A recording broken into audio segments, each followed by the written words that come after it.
The sirens were still screaming as I pushed through the rubble. Smoke curled in thick waves around me, and the ground trembled beneath my boots.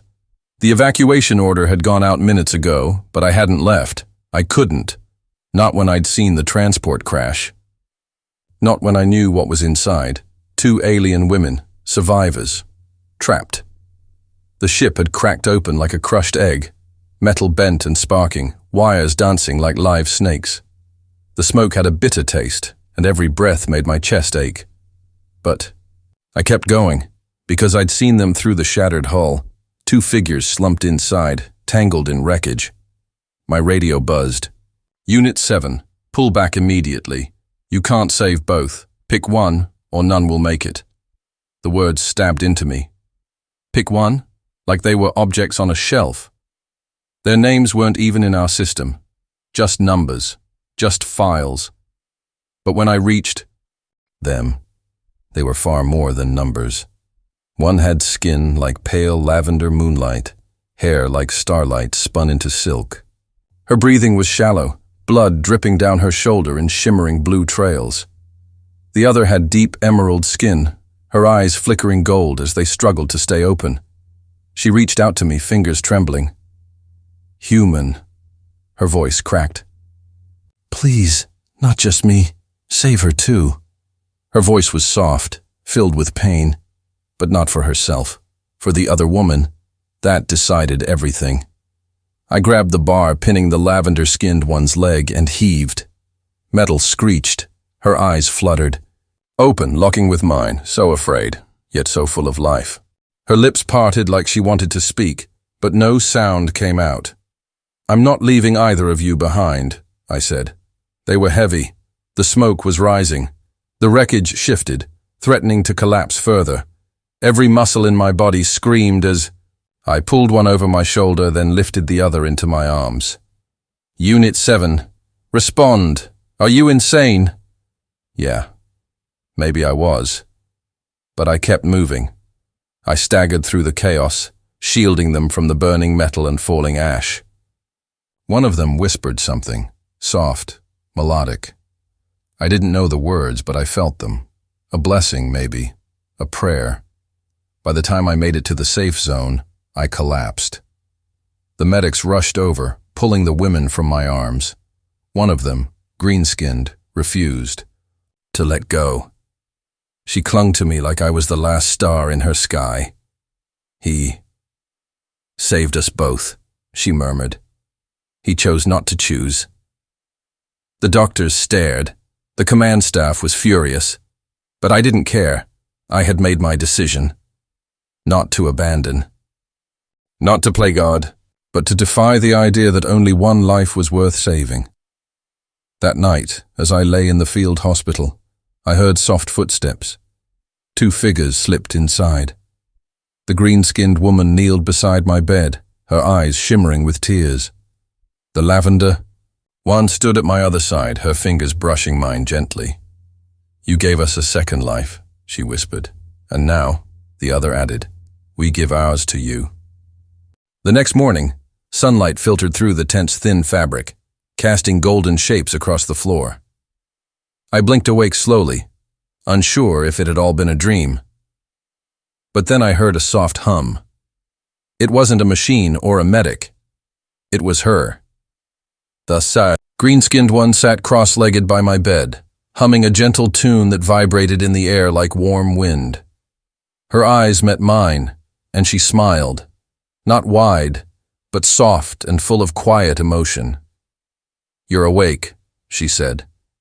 Your heart was loud in your rest. We were worried. The lavender one appeared just behind her, holding a small bowl. Steam rose from it, carrying a sweet, unfamiliar scent. I made this, she said in a voice like wind over water. For healing. Drink. They were supposed to be resting. They had just survived a crash, barely alive. Yet here they were, watching over me. I sat up, wincing. You should be in the med tent.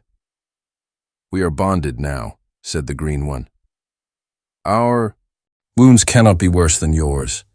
You carried us both. That pain, It lives inside you. Their names, I realized.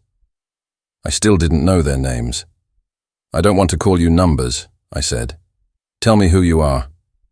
The lavender-skinned woman nodded slowly. I am Saya, from Vailari's moon. The green-skinned one placed her hand on her chest. And I am Tharix, from the Kelnari forests. We are of two worlds, enemies once. But when the crash came, none of that mattered. Tharix looked at Saya, and Saya looked at her in return. A deep quiet passed between them. It wasn't just survival that connected them now. Something more. And now, Tharix said, turning back to me, we are yours. I choked slightly. Wait, what? It is our way, Saya whispered. You chose to carry two hearts. That is not forgotten. You are marked human. You belong to us, and we to you. Their customs were alien, but their feelings, those I understood. In their eyes I saw gratitude, but also something warmer, deeper. Still, I didn't know how to respond. I wasn't trying to earn anything, I said. I couldn't just let one of you die. That is why it means everything, Saya said. Tharix leaned closer. Her fingers brushed my hand. You felt more than duty. You saw us. The air between us grew still. Outside, the base was buzzing, vehicles shouting, orders. But inside the tent, it was like we were in a bubble where none of that mattered. You're both safe now, I said quietly. They exchanged a glance again. Safe? Chea asked. You do not know your command. They wanted one of us to be left behind. We were excess. Tharix's jaw clenched. We are grateful to you, but we are not safe. I looked at them, truly looked, and I saw it, the tension in their posture, the flickers of fear in their expressions. They weren't just recovering. They were hiding. What are you saying? I asked. They will separate us, Chea whispered. They'll study us, maybe return us to our own people. Or worse. We are not allowed to choose, Tharix said. But you did. And that act, it changed things. I couldn't believe it. We were supposed to be allies in peace. The alien nations and Earth had signed dozens of treaties. But what? They were saying. It made a kind of terrible sense. I remembered the way Command had tried to stop me from saving both. They see you as a problem, I muttered. Tharix smiled sadly. But you don't. No, I said firmly. I don't. Chea sat beside me and gently placed her hand over my heart. Her touch was light, but it sent a wave of heat through me. You chose both of us, she said. And now, even if the stars fall, we choose you. I swallowed hard. The weight of what they were saying wasn't small. These weren't just thanks. This was something real, something lasting. They had no home here, but maybe they had me, and maybe that was enough. At least for now. The following days passed in a strange kind of calm. Officially, Saya and Tharix were under observation. Medical recovery, they called it. But I noticed the security around their tent. Too tight, too quiet. They weren't being treated as patients. They were being watched. They stayed close to me, always. One at each side, like shadows that had chosen to walk in the light. They listened to the way I spoke, mimicked some of my words, even laughed softly at my poor attempts to pronounce their native phrases.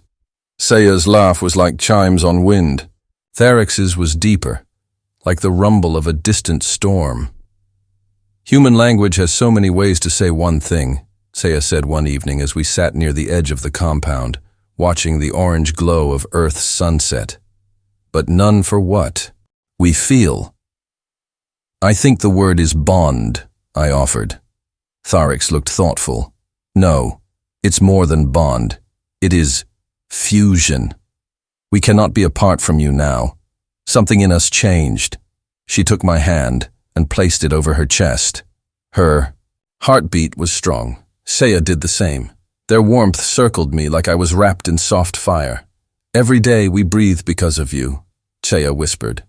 You didn't just rescue our bodies. You pulled us from the edge of nothing. And I felt it then. How deeply they meant it. Not as flattery, not as ritual. This was the core of them. I wasn't a hero in their eyes. I was essential. But I also knew what was coming. That night, as I walked through the outer corridor of the camp, one of the commanding officers pulled me aside. A sharp-looking man named Colonel Dravik. You've gotten close to the aliens, he said flatly. They're not the aliens. They have names. He narrowed his eyes. Fine. Saya and Tharix. You should prepare yourself. They'll be moved tomorrow, taken to their own embassies. No. This isn't up for discussion. They'll be separated. He shrugged. It's for their own good. They don't want that, I said, stepping forward. And I won't let you do it. His expression darkened. They're not your responsibility. They are now. He exhaled, frustrated. You don't understand how delicate this is. Politics, trade agreements, balance. You made a choice that broke protocol, and now everyone's watching. We can't have you playing house with two alien women, no matter how grateful they are. They're not property, I said coldly. They're people. Not here. They're not. I walked away before I said something worse. Back at the tent, Saya and Tharix were waiting. They knew. I didn't have to say anything. Their eyes told me everything. They want to take us, Saya said. But we are not going, Tharix added. I don't know how to stop them, I admitted. But I will. Saya touched my cheek. You are already doing more than anyone has. Tharix knelt in front of me and took both my hands in hers. Then let us stay close tonight. If this is the last quiet we'll share, we want to feel it fully. So we stayed awake, the three of us, under a sky filled with stars. They spoke of their homes, so different, so far. One from snowy peaks with singing stones, the other from emerald forests where the trees whispered secrets. And yet they had both found something on Earth that felt warmer than either place. Not the planet, but me, and I didn't want to lose them.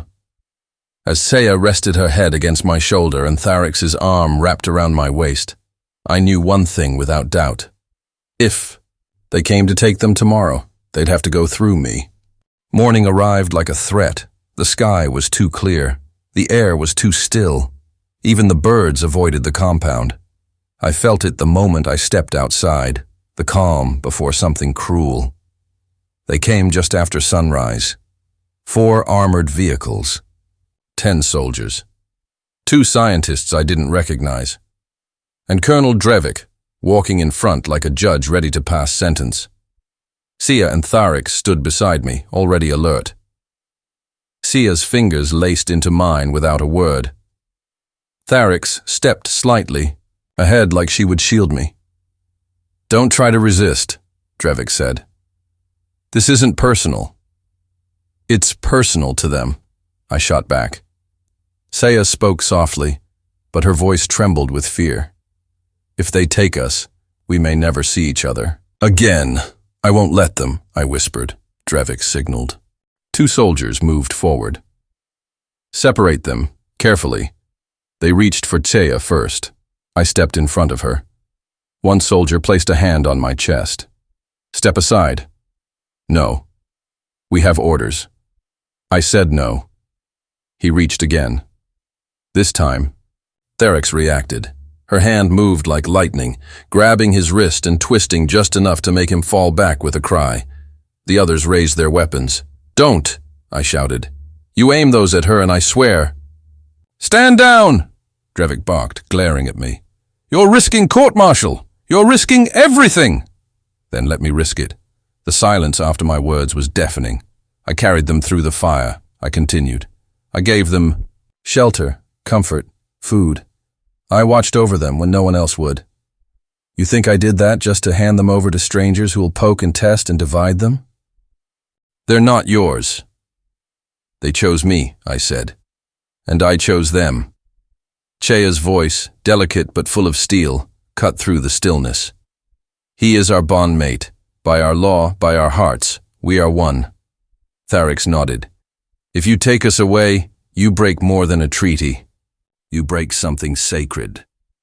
Drevik rubbed his forehead, clearly frustrated. Even if I let you go now, you can't stay like this. You'll be hunted, followed. Every government will want answers. Then let them chase me, I said. We're not running. Drevik stared at me, then at them. Then he did something unexpected. He sighed. He turned to the soldiers. Stand down. They hesitated. I said, stand down. Weapons lowered. Saya clutched my arm, eyes wide with disbelief. Tharix didn't move, but her grip on my hand tightened. You'll be on your own, Drevik muttered. No help, no protection. Once this leaks, the world won't know whether to fear you or worship you. Then we'll show them something better, I said. Something human. Drevik walked away. The vehicles followed, tires crunching over gravel. Just like that. They were gone. The air changed. The weight lifted. Saya turned to me, trembling. You really meant it. Every word. Tharix looked at me with new eyes. Then we are yours, fully. I smiled. And I'm yours. Both of you. We walked away from the camp, far past the fences, into the fields beyond. No longer prisoners. No longer under orders. Free. Together. Whatever came next, we'd face it side by side, and the world had better be ready. We found a place far from cities, a quiet village nestled between hills and trees, where people still greeted each other with smiles and didn't ask too many questions. It wasn't much, but it was ours. A little cabin on the edge of a wildflower meadow, with a stream that sang through the rocks and a sky that opened wide above us. Sia loved the flowers. Every morning she'd walk barefoot into the field, her pale blue skin glowing in the sun. Gathering petals, she said, reminded her of her homeworld's healing gardens. Tharix preferred the forest. She hunted small game with skill and grace, moving through trees like she belonged there. She brought back food, made fire with her hands, and always smiled when she saw me waiting. And me? I'd never known peace like this. I'd wake up between them. Kia curled at my chest, Tharix draped protectively along my back. Their warmth, their breath, their quiet presence. It felt like I had stepped out of a nightmare and into something sacred. They still refused to leave my side. Not out of fear anymore, but choice. Devotion. Some nights they spoke of what could come. Others might search for us, Saya would say, tracing her fingers along my arm. Some won't understand our bond. I'll protect you both, I'd promise. Always. And we will protect you, Tharix would reply, pressing her forehead to mine. One evening, after a shared meal and gentle laughter, Kea reached into her travel pouch and brought out 2 silver bands. Smooth. Alien. Glowing faintly, on our world, she said, these are symbols of soul joining. I looked between them. Tharix nodded. We would place them on your wrist, one for each of us, if you accept. My chest tightened with emotion. Are you sure? Chea smiled. Our hearts decided long ago. I held out my arms. They fastened. The bands gently. The metal warmed instantly, like it had been waiting for me. A pulse moved through them, subtle but alive, like the beat of our shared rhythm. Something shifted in that moment. Not just the bond between us, but something bigger, as if the universe acknowledged it. Saya leaned in and whispered, now you are one of us, completely. Tharix's kiss came next, firm, grounding. And we are yours, until the stars fall. We didn't need words after that. We lay in the grass under the night sky, holding each other as the wind rustled leaves and stars blinked in quiet celebration. And I thought back to the moment they made me choose, how they wanted me to save one. Just one. But love doesn't divide. It multiplies. I chose both, because my heart refused to break in half. And in return, I gained two souls who would never let me walk alone again, no matter what came, no matter who tried to tear us apart. They were mine, and I was theirs.